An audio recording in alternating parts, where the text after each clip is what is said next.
There is only one name here in Caccamo that is the most popular, and that is any variation of the name Rosa. In my phone right now, I have 7 different people who have names that either sound like or are a variation of Rosa, Rosaria, Rosetta, Rosalia, Rosia, Rosa. So many people with Rose something. Yeah, so it's been really interesting to like decipher who is who and who am I trying to communicate with versus who I'm not. And I had a situation where I had texted one of the Rosa la la la las and I had the wrong Rosa la la la. And I had to apologize through Google Translate because it was way too complicated to explain that so many women here have the name of Rosa la la la la. If you are a man living in Caccamo, Sicily, you either have one of 2 names. You are either Giovanni or you are Giuseppe. That's it. That's what I got to work with. So 90% of the time, if I am not sure if the guy who's the baker has the name Giovanni or Giuseppe, I have a 50% chance of getting it right. It really, really is that crazy here. I am all ready tonight because my friend, guess her name, Rosana. Rosana called me and said, Cristina, there is a church that is opening up that has just been completely renovated, and I want to invite you to come to this event where we will be the first to see this beautiful new church and experience it for all of its history and beauty and splendor. And of course, I said yes, because A, I love history. B, I love Italy. C, I really like Rosana. So it's just points all over the place. So I am going to take you with me as we travel to this church. Don't know what it's called. Don't know where it is. Don't know what's up with it. Know nothing about the history. Sorry, but I'm going to find out tonight. So you are welcome to join me. I'm here at the little church. To be honest with you, this is like 1 minute from my house and I never knew it was here, like ever. It was just for me another building, kind of nondescript, and all these people in the town are waiting for the space to be able to go in.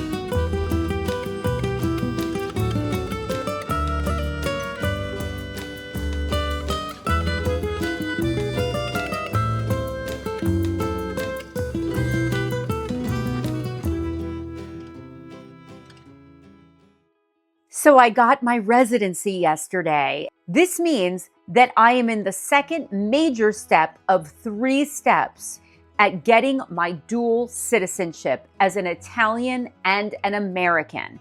2 passports, one's blue, one's burgundy. Both have their own set of perks and benefits, so I am on my way.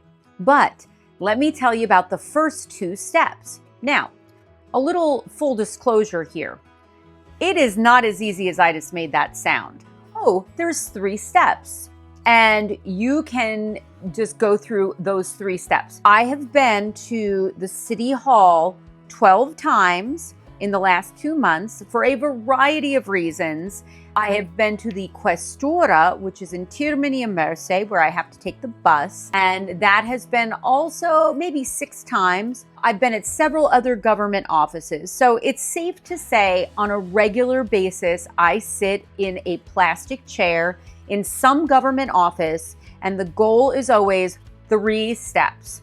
The first step is something called Permesso di Soggiorno. Doesn't that sound pretty? Permesso di Soggiorno. And this is basically a card, an ID card, that gives me permission to stay in the country as long as it takes to get the dual citizenship. So let's say there's some upset in the system or whatever. It basically lets the government know, oh yeah, that one, she can stay beyond the 3-month tourist visa. For example, if you are an American and you want to travel to Europe, maybe you want to go to Paris to see the Eiffel Tower, you would need a tourist visa. A tourist visa is good for 90 days, and it's basically what almost every American uses when they enter and exit a Schengen country. But the catch is, you can only stay for a total of 3 months or 90 days.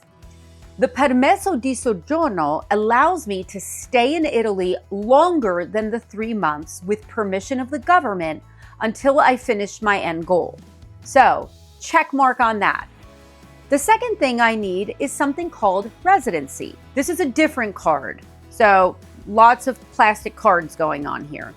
And this one allows me the opportunity to stay and live in the country of Italy for as long as I need to or as long as I want to if I follow certain rules and regulations. And then the third is the golden nugget. And that is something that I am pursuing, looking into the horizon and can't wait to get. And that is the dual citizenship. And this is something that allows me and my son as a minor to have all benefits and privileges of every Schengen country, particularly with additional benefits here in Italy. It is of great value to me on a personal level, on a professional level, if I were to invest here in the country or another Schengen country. It allows for benefits such as healthcare, freedom of movement, college, university. There's just so many things that having a European Union passport affords you.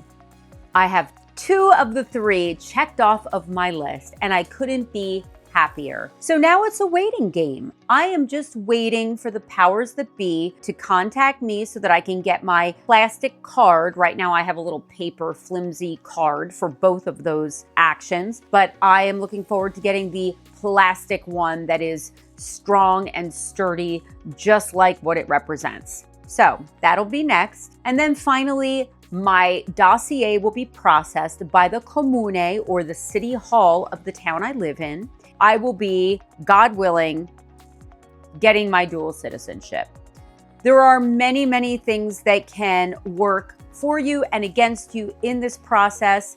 Nothing feels defined because there is a lot of challenges, but I continue to be optimistic and I am excited to get to the end goal. So that is what is next on the docket.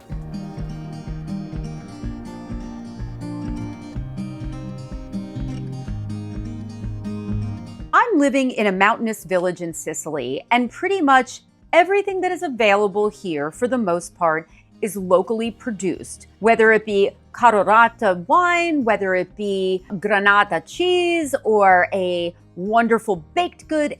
Pretty much everything is made here within probably a 10-kilometer radius of where I'm standing. When I was living in Pennsylvania, I would want to get imported foods like feta cheese from Greece, or tomato sauce from Italy, or cheddar cheese that is aged from Ireland. There's a little grocery store called Mandros, and I can get all of that stuff right in this little tiny grocery store in historic Lancaster. And I have never left that store with more than 1 paper bag of goods and $100 out of my bank account. Like, it's pretty pricey for like pasta. But it's ironic to be on the flip side of that, because now my husband and my son are coming to visit me soon, and I am excited because I want them to have things that they are comfortable with. So I will show you 3 items that I purchased at a store in the city of Termini, not here in my medieval village of Caccamo, but in Termini, the city close by, because I cannot find it here. Here is what we have. Please note, a 2-liter bottle of Coke Zero. Look, honey, are you looking? Are you to see what's waiting for you? It's 5,000 miles away. Yay for Scott. My man loves his Coke Zero. So I made sure that when I saw this at the store that I bought it and I store it and don't touch it. The second thing I bought is for my son. My son loves sugary, chocolatey cereals. And the cereal aisle in this town is abysmal. You maybe have 8 options and none of them are good. Nothing is savory. It's stuff like mushy cornflakes or some kind of like fake version of cereals that we have in the States, and everything turns to mush. But look what I found for my child. Crave cereal. Look at that. Look at that. Sugar in a bowl for your breakfast. Yay! I'm very interested to see what my son's review is of this fine product to see if it is different or not than the original in the States. But here is the one that is the most interesting to me. I crave Chinese food. I love Chinese food. I eat it once a week at home. There are many things about Chinese food that I love. If you give me a good buffet, if you give me sushi, if you give me pork fried rice, chicken fried rice, shrimp fried rice, I'm all about it. My son mirrors my taste buds in this area, and my child really loves in the evening to make himself super healthy ramen noodles. If you have not had ramen noodles at Walmart in my town cost me 18 cents for a little packet. Something similar to this, okay? I had not seen these in Sicily ever until I went to a Chinese grocery store in the city of Palermo, and I got this. And it says, artificial chicken soup flavor instant noodles. I feel like such a good mom sharing this with you right now. And it sounds like I don't care about my family's health. But you know, when you travel overseas, creature comforts matter. So here's what is interesting about this product. I walked into the Chinese grocery store and I thought, oh, this is gonna be a really inexpensive shopping trip because I can go to the dollar store in my town and get a whole thing of soy sauce for $1.25. Or I can get ramen noodles. I can get 6 of these for $1. This singular packet at the Chinese grocery store in Palermo cost me $3. $3. Why? Why does this cost $3? Because I know that it did not cost $3 to make this sucker. And the reason why, much like my little grocery store in Lancaster, where I buy my feta for $15 a pound, is there are taxes and tariffs on Chinese goods here that we do not have in the States. That means that if you want to have Chinese food and you want to make it at home, or in this case, ramen noodles, you're gonna pay for it. And so I bought it with a smile on my face because I was glad that I found something my son would like. So ironic how things that are really cheap in the States are definitely not cheap here, or I cannot find them at all. Wonderful, wonderful products. Olives, olive oil, a really nice Italian Chianti.